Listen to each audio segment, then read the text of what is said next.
ఈ నెల 28 నిన్న 29 మీకు ఈ 2 రోజుల్లో భారత్ ముఖ్యంగా డిఆర్డిఓ కండక్ట్ చేసిన అతి పెద్ద మిజైల్ టెస్ట్ ప్రళయ్ అంటే డిఆర్డిఓ సృష్టించిన ప్రళయము అని చెప్పి ఇవాళ మాట్లాడుకుంటున్నారు. కానీ ఈ వీడియోలో ప్రళయ్ మిజైల్ అంటే ఏంటి, దీని రేంజ్ ఏంటి, దీని కెపాసిటీ ఇది కాదు ముఖ్యము.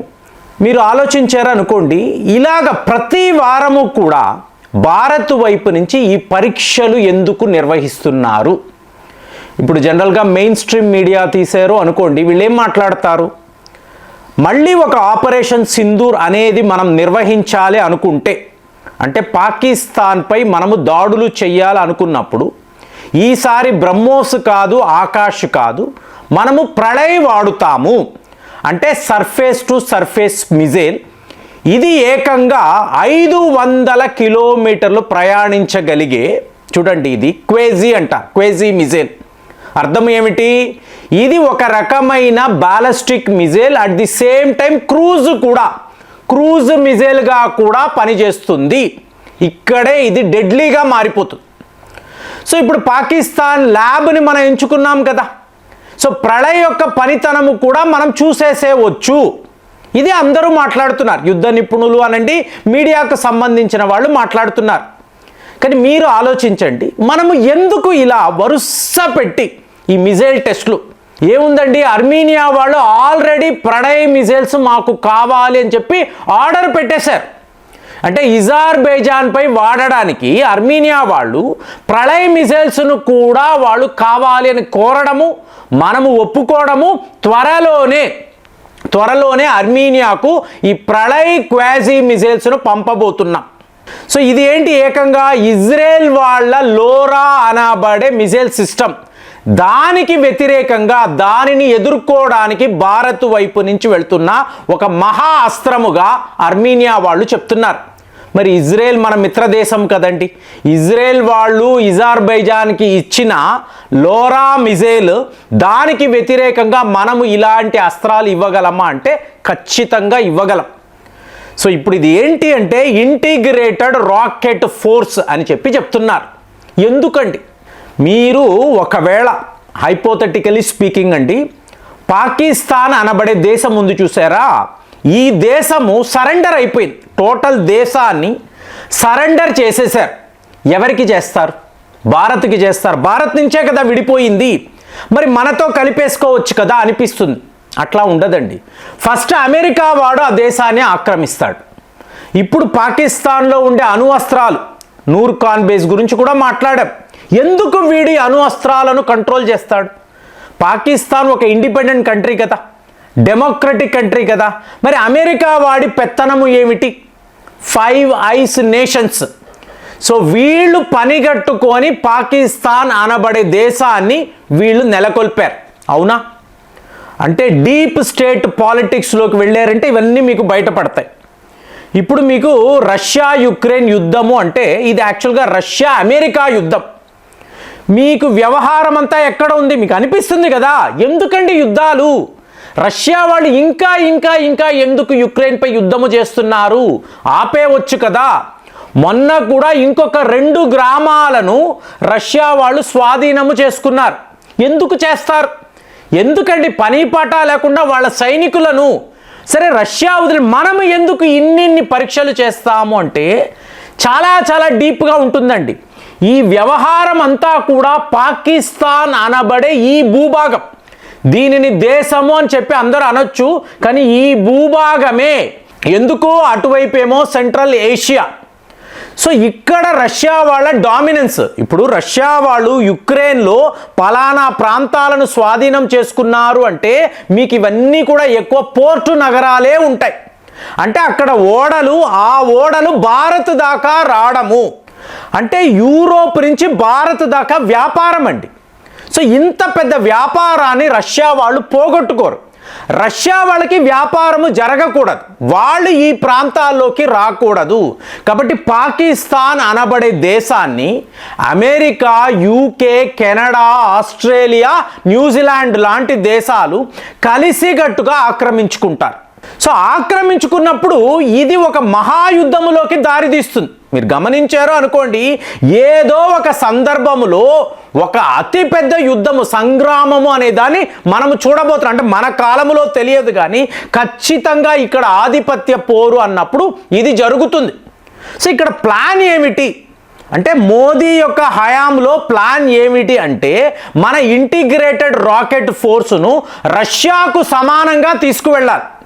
ఇప్పుడు ఇవాళ మనం మాట్లాడుతున్న ఈ ప్రళయ్ అనబడే పరీక్ష మీకు సోమవారము జరిగింది, మంగళవారము జరిగింది, 2 రోజులు కూడా. ఇది ఒక సీక్రెట్ మిషన్ అన్నారు. ఇవాళ DRDO వాళ్ళు మేము పిన్ పాయింట్ అక్యూరసీతో, అంటే మినిమం రేంజ్ 150 కిలోమీటర్లు, మ్యాక్సిమం రేంజ్ 500 కిలోమీటర్లు. అంటే ఏంటి, ఇటువైపు టిబెట్, ఇటువైపు పాకిస్తాన్, ఇద్దరి మీద కూడా స్ట్రైక్స్ చేయడానికి ప్రళయ్ అనబడే మహా అస్త్రాన్ని మేము సిద్ధము చేసాము. 100% ఇది సక్సెస్ఫుల్గా ఈ మిషన్ని కంప్లీట్ చేసింది అని చెప్పి DRDO వాళ్ళు చెప్తున్నారు. సో ఇప్పుడు రష్యా వాళ్ళు కూడా ఇదే ప్రయత్నాల్లో ఉన్నారు. వాళ్ళు ఇస్కెందర్ అనబడే అతి ప్రమాదకరమైన మిజైల్ను యుక్రెయిన్పై వాడారు. మనము మాట్లాడుతున్న ఈ ప్రళయ్ ఇది కూడా ఇస్కెందర్కి సమానమైన ఒక మిజైలే. అది ఇందులో ఉండే విషయం. అంటే రష్యా, భారత్ ఒక భారీ ప్రణాళికలో ఉన్నారండి. చైనాను పక్కన పెట్టారు అనుకోండి, అమెరికాను ఎదుర్కోవడానికి, పాకిస్తాన్ అనబడే దేశాన్ని వాడుకోవడానికి అమెరికా ఇవాళ ఎయిర్ డిఫెన్స్ సిస్టమ్స్ కూడా పంపిస్తున్నారు. చూడండి, పాకిస్తాన్ అంటేనే ఒక తీవ్రవాద దేశమని మనం ప్రపంచ స్థాయిలో భారీ క్యాంపెయిన్ చేస్తున్నాం.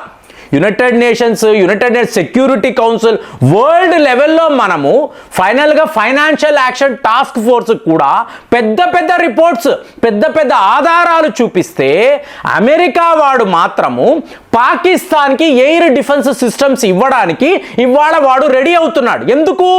వాడికి ఈ భూభాగము కావాలి. రష్యా వాళ్ళను సెంట్రల్ ఏషియా దాకా రానివ్వకూడదు.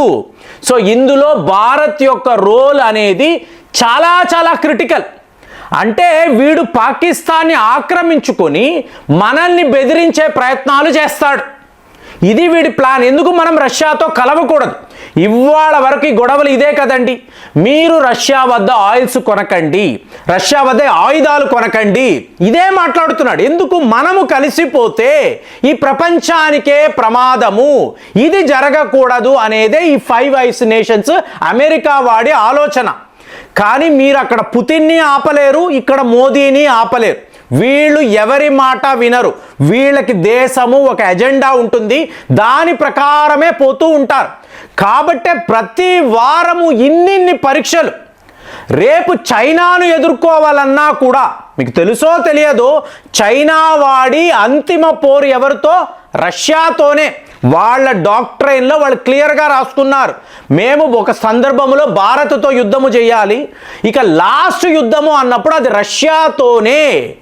ఎందుకు? రష్యా వాళ్ళు చైనాకు సంబంధించిన ఎన్నో ప్రాంతాలను వీళ్ళు కబ్జా చేశారని చెప్పి వాళ్ళు రాసుకున్నారు. కాబట్టి రేపు చైనాతో యుద్ధము అన్నా రష్యా భారత్తో నిలబడుతుందా?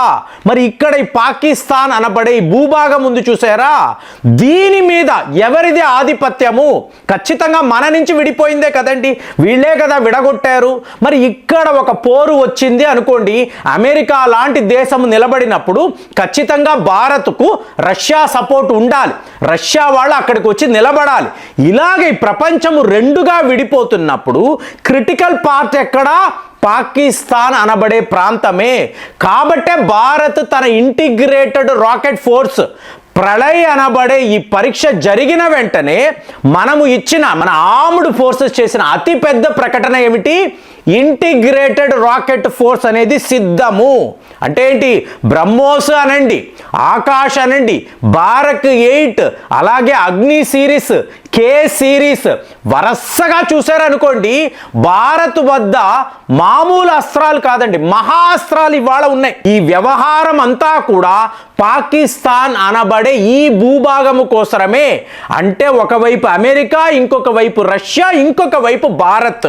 సో ఇది ఒక చాలా పెద్ద కాన్ఫ్లిక్ట్కి రేపు దారి తీయవచ్చు.